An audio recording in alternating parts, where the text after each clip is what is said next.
Hola, hola, buenos días, Dios los bendiga. Hoy viernes 29 de octubre, ya estamos cerrando el mes, 29 de octubre, estamos hoy en el fin de semana, con la bendición que el Señor nos da. Viernes, fin de semana, hoy estamos celebrando a San Miguel Rúa, que el Señor nos invita a escuchar. Bendiciones a todos los Miguel, a todos las Miguelinas, sí, por ahí que tenemos algunas Miguelinas en nuestra comunidad. El Señor los bendiga abundantemente, el Señor los llene de gracia y fortaleza. Escuchamos un momento esta alabanza que el Señor nos ha preparado para nosotros en este día viernes 29. Bendiciones a todos. Nos disponemos y nos preparamos para estar con Jesús en este día, en esta transmisión Vida de los Santos. Escuchemos.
Bueno, hermanos,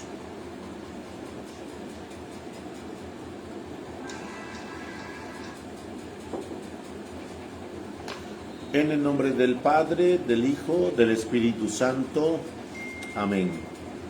Bendiciones a todos los Miguel, a todas las miguelinas, bendiciones a todos, para poder tener ese camino de bendición en el Señor, a los que cumplen años, a los que tienen el día de su santo, que en este día es el Señor se manifiesta con su amor y su presencia. Bendiciones en el nombre de Jesús.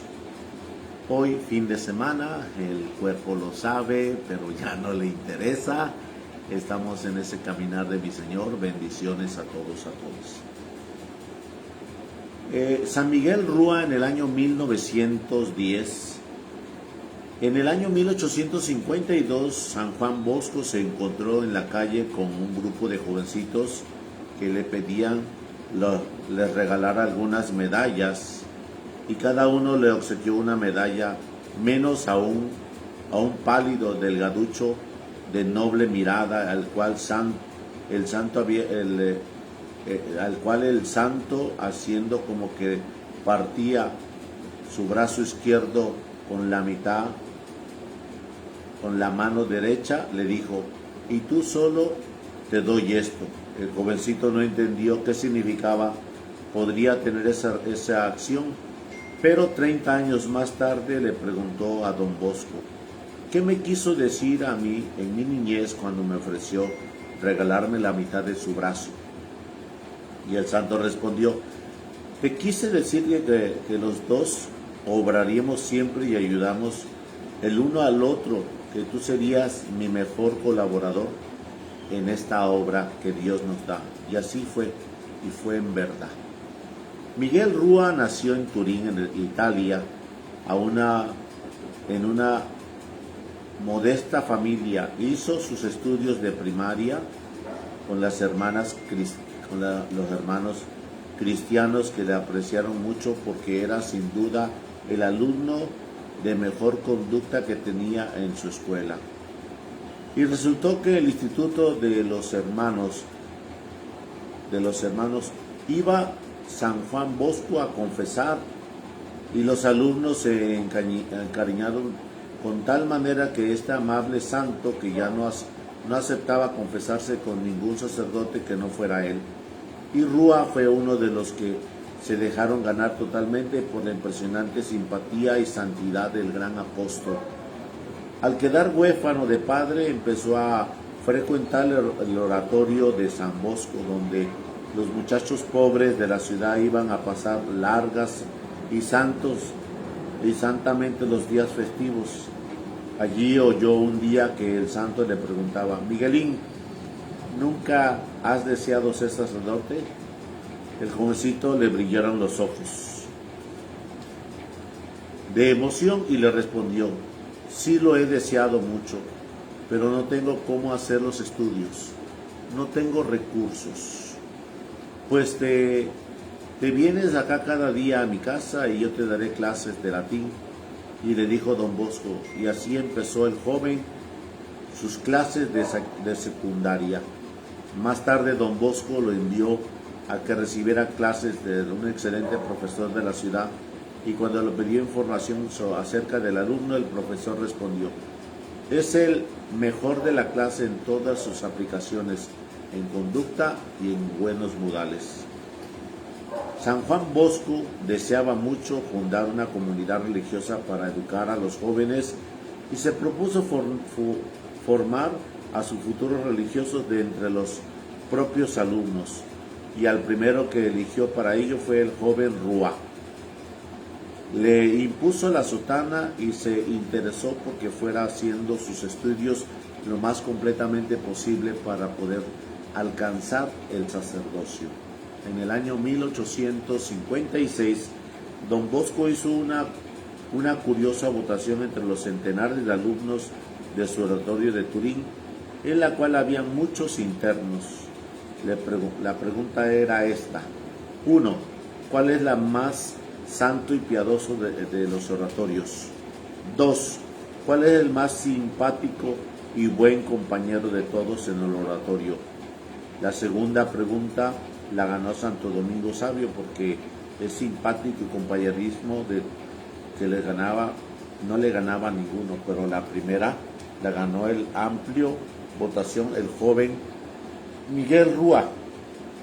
Según al parecer, sus compañeros era el más piadoso y santo de todos en el gran colegio. Esto es mucho decir, porque allá había muchos jóvenes sumamente piadosos y santos. Rúa fue el primer alumno de Don Bosco que ordenó de sacerdote y se quedó a colaborarle en su obra. Fue también el primer director del colegio salesiano y el hombre de confianza que acompañó durante 37 años al gran apóstol en todas sus empresas apostólicas. En él depositaba don San Juan Bosco toda su confianza y era en todo como su mano derecha. El beato Miguel Rúa hizo San Juan Bosco un elogio que envidiaría a cualquier otro religioso sacerdote. Hablando con algunos salesianos, dijo el santo: si Dios me dijera, hágame la lista de las mejores cualidades que deseas para sus religiosos, yo no sé qué cualidades me atrevería a decir que ya no los tenga el padre Miguel Rúa. Cuando el padre Rúa fue nombrado para ser director del primer colegio salesiano que se fundaba fuera de Turín, le pidió a su maestro don Bosco que le trazara un plan de comportamiento, y el santo le escribió lo siguiente: ante todo, trátate de hacerte querer más que de hacerte temer. Recuerda lo que decía San Vicente de Paúl: yo tenía un carácter demasiado serio y un temperamento amargo, y me di cuenta que si no hay amabilidad, se hace más mal que bien en el apostolado, y me propuse adquirir un modo de ser amable y bondadoso. Este fue un plan de comportamiento. Miguel Rúa conserva toda su vida en estos consejos y llegó a practicarlos de manera admirable. San Juan Bosco decía al final de su vida: si el padre Rúa quisiera hacer milagros, lo haría, porque tiene las virtudes suficientes para conseguirlo.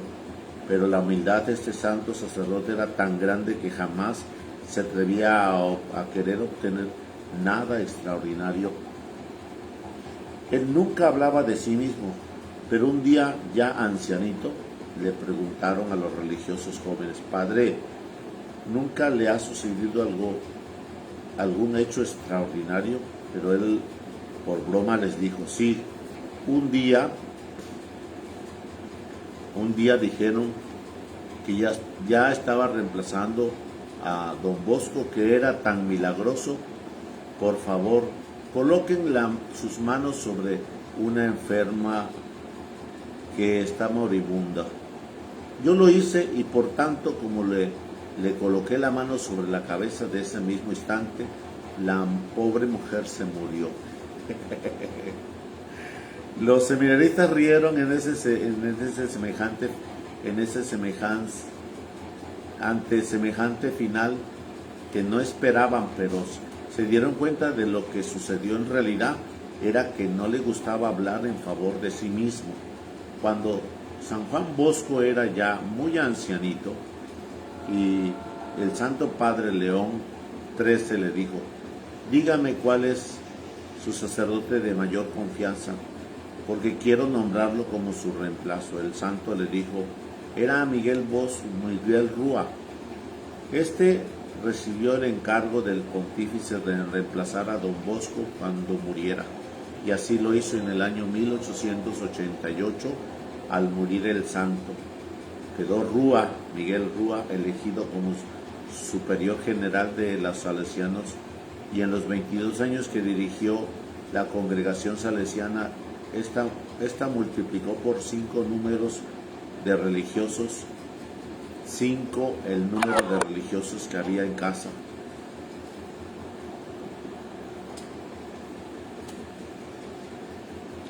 Y obras sociales de gran cantidad de los países.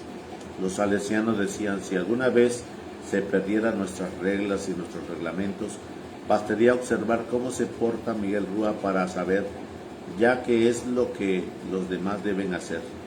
Con exactitud Eran admirables, siempre amable y bondadoso, comprensivo con todos y lleno de paciencia, pero exactísimo en el cumplimiento de todos sus deberes. Cuando Rúa tenía apenas unos 25 años, un día se enfermó muy gravemente y mandó llamar a Juan Bosco para que le impusiera sus santos óleos y le llevara el viático. El santo respondió: Miguel, no se muera ahora, ni aunque lo lancen a un quinto piso. Y después explicó el por qué le decía esto. Es que en el sueño había visto que todavía en el año 1906, 40 años después, estaría Miguel Rúas extendiendo la comunidad salesiana por muchos países del mundo.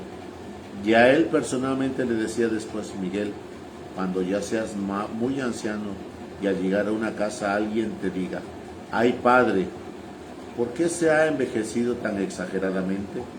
Prepárate, porque ya habrá llegado la hora de partir para la eternidad. Y así sucedió. Al principio del año 1910, el padre Rúa fue a Sicilia a visitar un colegio salesiano, y un antiguo discípulo suyo al verlo le dijo: ay padre, ¿por qué se ha envejecido tan exageradamente? Y el santo sacerdote palideció y se preparó para bien morir. Y el 6 de abril del año 1910, después de exclamar: salvar el alma es lo que más me importa, expiró santamente.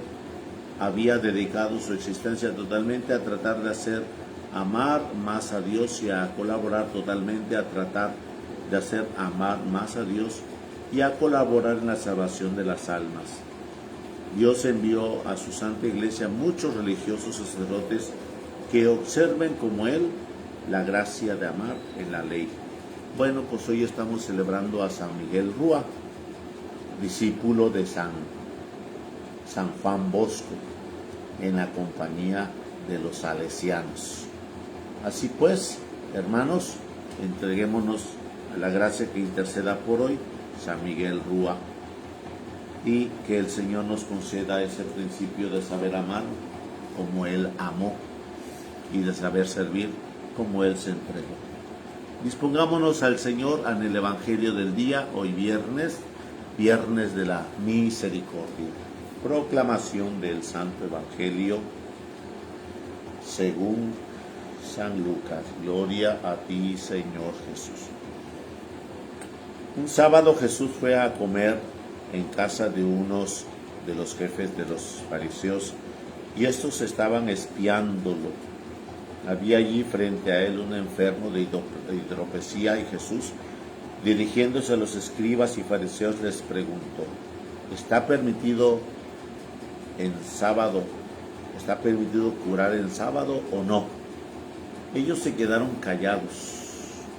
Entonces Jesús tocó la mano del enfermo, lo curó y le dijo que se fuera. Dirigiéndose a ellos, les preguntó: si a alguno de ustedes se le cae en un pozo un burro o un buey y no lo saca enseguida, aunque sea sábado.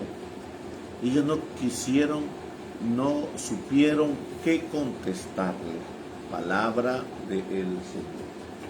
Gloria a ti, Señor Jesús. Bueno, pues hermanos, hoy el Señor, en este Evangelio de hoy, el último viernes de nuestro mes de octubre, hoy el Señor nos está invitando a tener ese proceso de gracia y de bendición. Y cuando nosotros nos vamos identificando con nuestra oración y vamos abriendo nuestro corazón, realmente nosotros vamos teniendo un espíritu de cristalizar, de encriptar nuestro esquema de oración, que vamos cuadrándonos. Sí, quiero decirte que vas haciéndolo una norma, gloria a Dios, una gracia, gloria a Dios, y cuando ya estás muy exigente, vas haciendo una ley de tu oración.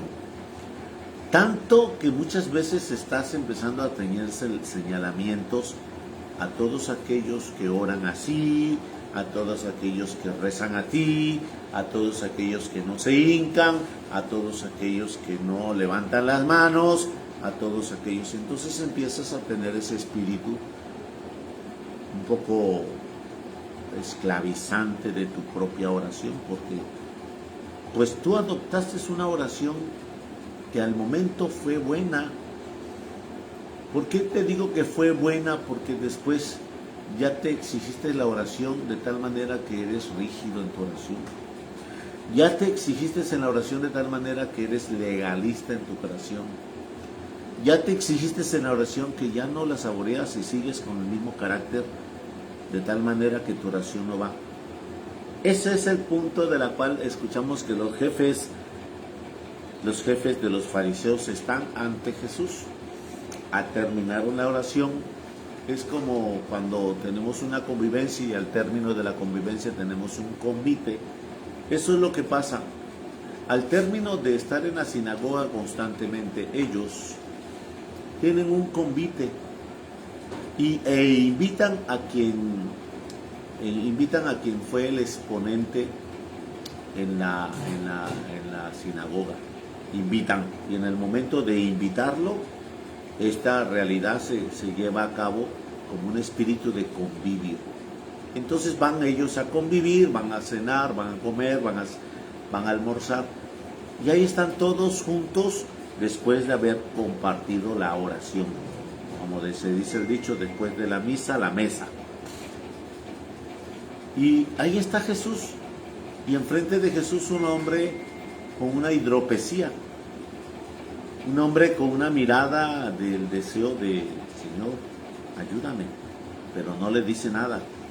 Un hombre con una espera de: aquí estoy, Señor, mírame, pero no le exclama nada.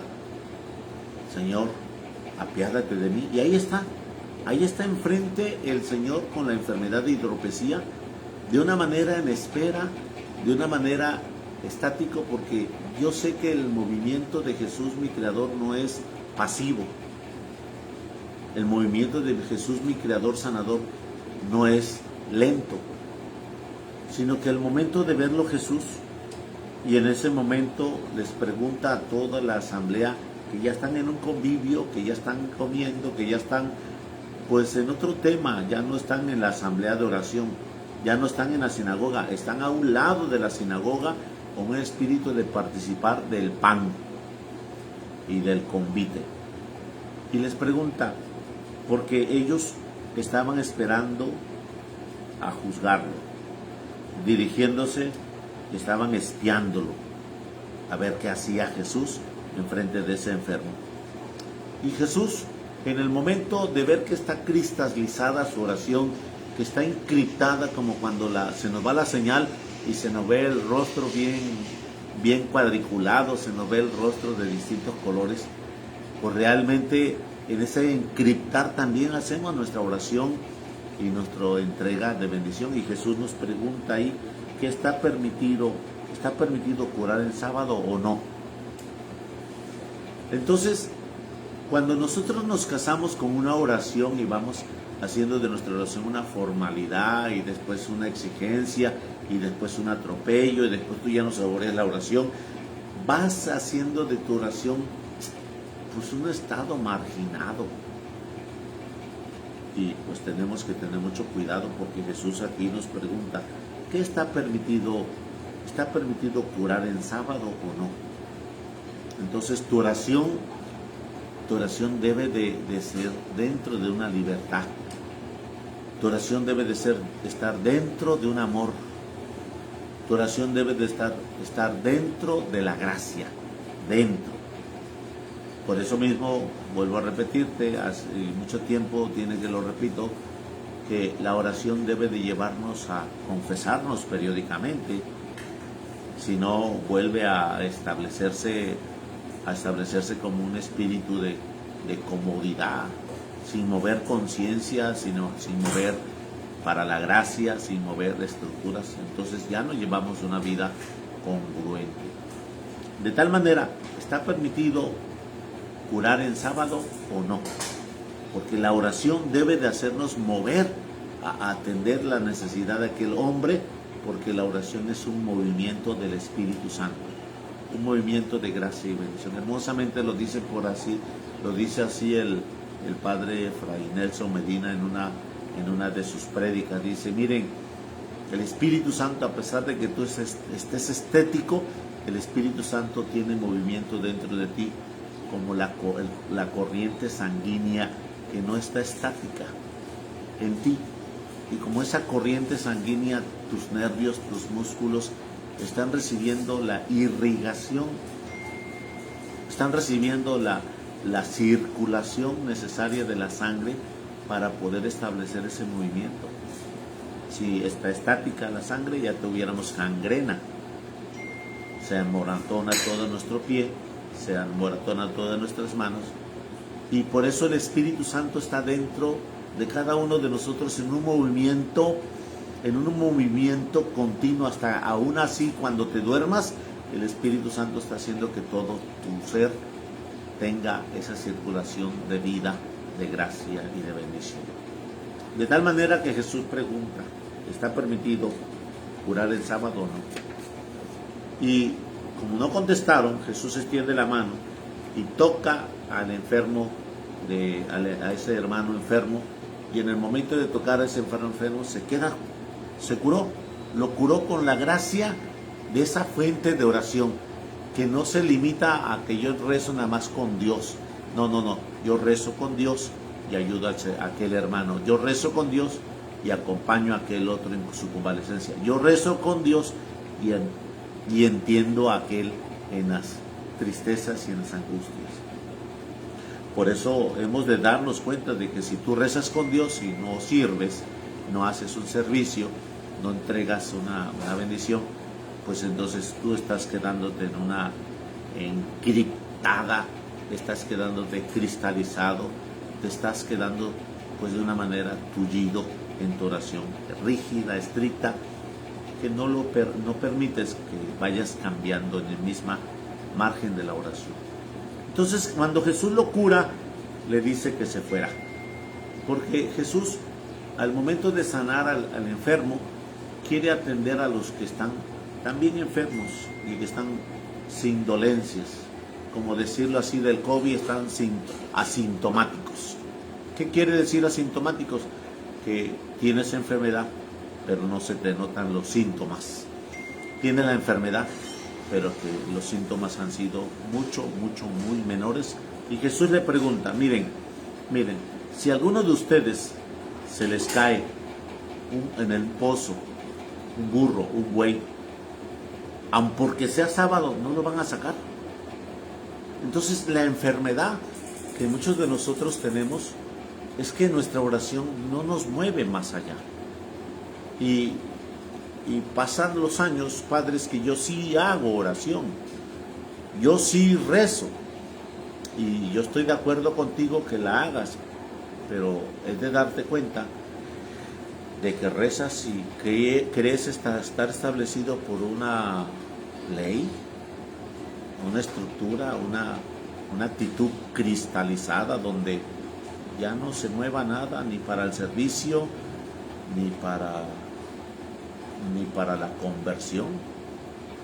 Entonces realmente aquí escuchamos este hermoso pasaje que Jesús nos muestra, donde ellos salen de la sinagoga y empiezan a compartir, a convivir, a desenvolverse en un plan vivencial, cosa que está bien, cosa que Jesús no tiene ningún problema, porque está en medio de ellos, agradecidos después de haber escuchado la palabra, después de haber vivido el mensaje, después de haber estado en el momento del ofrecimiento, en el sacrificio de la gracia que ellos saben realizar, como la Pascua y como la explicación de cada sábado en la sinagoga. Pero Jesús no se queda estático al ver la enfermedad de aquel hombre. Jesús continúa un movimiento de gracia. Y bueno, pues hoy siendo viernes, pues pudiéramos ir a ver a un enfermo, ¿no? Hoy siendo viernes, dedícate a una acción determinada para poder decir, bueno, pues mira, aquí tengo esta ropita, voy a llevársela a don Marcos, que está pues enfermito, una ropita que por aquí tengo, y voy a procurar a ver si la que tiene me la da para lavársela, para atenderlo un poquito. Bueno, pues yo que sé, dirías tú, yo que sé cortar el pelo, voy a ir a cortarle el pelo a ese enfermito, voy a ir a atenderle pues sus manos, sus pies, que realmente las uñas no se detienen aunque esté enfermo, y al no detenerse las uñas no hay nadie que le pueda estar dando ese servicio determinado en su higiene, porque las uñas es una parte de higiene y la de los pies es muy delicado esa situación. Entonces hoy Jesús nos está invitando a ver que nuestro camino de oración no vaya simplificándose. Ya hice mi oración, ya hice mi rosario, ya hice mis laudos, ya estuve en el Santísimo, ya fui a misa y ahí quedó. No pasó a más movimiento, no pasó a más exigencia del Señor. Hoy Jesús nos está invitando a tener congruente sentido en la fuente de vida, de gracia y de bendición. Por eso Jesús nos está preguntando hoy, ¿qué está permitido? ¿Está permitido curar en sábado o no?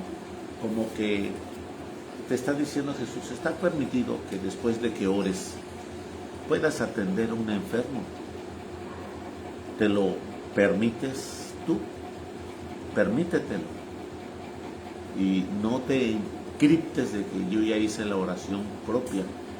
No te cristalices en que yo ya recé el rosario, Padre, pero pues no le he hablado a mi hermano que está todavía en su cuarto y hace un rato pasó a la cocina.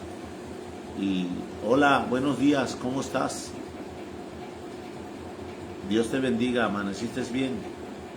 Entonces, vamos siendo nosotros una persona que va casándose con su oración, que no está mal que tengas un casamiento con tu oración. Lo malo es que vas siendo rígido, vas siendo legalista, vas siendo estricto y ya no hay movimiento que fluctúe, que fluya con la gracia de un movimiento de servicio, con la gracia de un movimiento de atención a los enfermos. Hoy nos invita el Señor a disponernos, porque los más necesitados, aún así los enfermos, los más necesitados, aún así aquellos que necesitan reconciliación, los más necesitados, aquel que deseas que lo escuchen, pues están cerca de ti, están a tu lado. Bendecido seas, hermano, feliz viernes para todos por los méritos de su divina infancia, querido divino niño Jesús. Concédenos lo que te pedimos hoy a los pies de Jesús de la misericordia por los siglos de los siglos. Amén. Que la gracia de mi Señor Jesús, en este día que nos da como un día nuevo para estrenar de gracia y bendición, un día nuevo para vivir, un capítulo nuevo para hacer, a la presencia de Dios, que el Señor te colme de gracia, fortaleza y bendición. Y la bendición de Dios Todopoderoso, Padre, Hijo y Espíritu Santo, descienda sobre vosotros y permanezca para siempre. Amén. Bueno, pues hoy es el tercer día que te convoco o te invito para que nos puedas ayudar con un donativo para poder sostener parte de esta página en los gastos que tenemos también en esta página, los gastos de la parroquia que tenemos, que nos pudieras ayudar en lo que sea tu generosidad. Y no voy a hablar solamente de la parroquia de Cristo Rey, Nuestra Señora del Carmen, sino de las parroquias que alrededor de nosotros están, que a pesar de que ya estamos fluyendo un poquito en el servicio más a la atención de la feligresía y que puede haber un poco más de solvencia, yo te invito a que no contrarrestes tu caridad, sino que sigas ayudando al Padre determinado de donde tú vas a misa y lo ayudes con generosidad por los gastos que se generan de una y otra manera, de una y otra forma. Estamos a fin de mes y siempre en fin de mes, los últimos días de mes, te voy a recordar este detalle porque necesitamos de tu apoyo. y tu generosidad es parte de la cual nos puedes acompañar a los gastos que son muchos de una parroquia. Tenemos luz y la luz está pero sobre las nubes. Tenemos el agua, tenemos el teléfono, quienes tenemos servidores en el trabajo. Aquí trabaja el señor y el intendente, son 2. Trabaja la secretaria, son 3, 4. Y bueno, pues tenemos esa labor de pagar para sostener y servir y pues continuamente tener el mantenimiento. Con ello ya nada más te estoy invitando a que seas consciente. Yo sé que también tienes tus gastos en casa, pero los gastos en casa son muy distintos al amplio sentido de una estructura como la parroquia que nos toca. Y aún así te invito a que nos acompañes en tu generosidad. Bendecido seas en el Señor. Feliz viernes para todos. Acuérdate, no Halloween. Por ahí está un video. No Halloween. Es mañana, es el domingo, y esa es una inclinación del culto a Satanás. Es como lo que dicen ellos, el cumpleaños de Satanás. No Halloween. Lee y comparte el video que está aquí en la página, compártelo para que entendamos qué es lo que nosotros debemos de saber respetar como católicos, como cristianos, como hijos de Dios. Bendecido seas en el Señor.